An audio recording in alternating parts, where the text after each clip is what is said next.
Friends, ఘోర విషాదం. కుప్పకూలిన helicopter, 10 మంది కన్నుమూత. వివరాలు వీడియోలో తెలుసుకుందాం. వీడియో స్కిప్ చేయకుండా పూర్తిగా చూడండి. అప్పుడే మీకు కంప్లీట్ ఇన్ఫర్మేషన్ అయితే తెలుస్తుంది.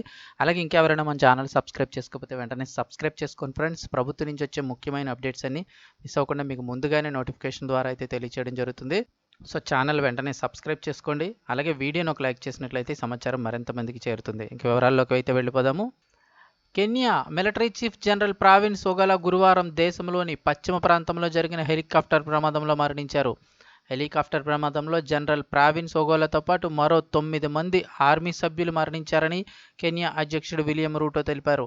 ఈ ప్రమాదంలో 2 మాత్రమే సురక్షితంగా బయటపడ్డారని ఆయన తెలిపారు. గురువారం మధ్యాహ్నం టేకాఫ్ అయిన వెంటనే హెలికాప్టర్ కూలిపోయిందని చెప్తున్నారు. Kenya Defence Forces Chief General Francis Omondi Ogolla మరణాన్ని ప్రకటించడానికి నేను చాలా బాధపడ్డాను అని అధ్యక్షుడు అన్నారు.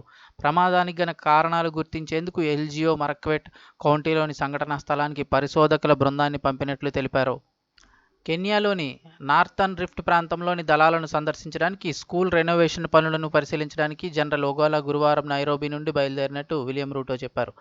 దేశానికి దురదృష్టకరమైన రోజన్నారు అధ్యక్షుడు. హెలికాప్టర్ ప్రమాదం తర్వాత కెన్యా అధ్యక్షుడు నైరోబీలోని దేశ జాతీయ భద్రతా మండలి అత్యవసర సమావేశాన్ని పిలిచినట్లు అధ్యక్ష ప్రతినిధి హుస్సేన్ మహమ్మద్ తెలిపారు. Kenya Defence forces commander in చీఫ్గా ఇది చాలా బాధాకరమైన క్షణమని రూటో అన్నారు. అలాగే ఇది దేశం మొత్తానికి దురదృష్టకరమైన రోజని ఆయన చెప్పడం జరిగింది. ఇక 3 రోజులు సంతాప దినాలు ప్రకటించారు. మన మాతృభూమి తన ధీర సేనాపతిని కోల్పోయిందని అన్నారు. వీర అధికారులను, సైనికులను, మహిళలను కూడా కోల్పోయాం. కెన్యాలో 3 రోజులు సంతాప దినాలు పాటిస్తామని ఆయన అయితే ప్రకటించారు.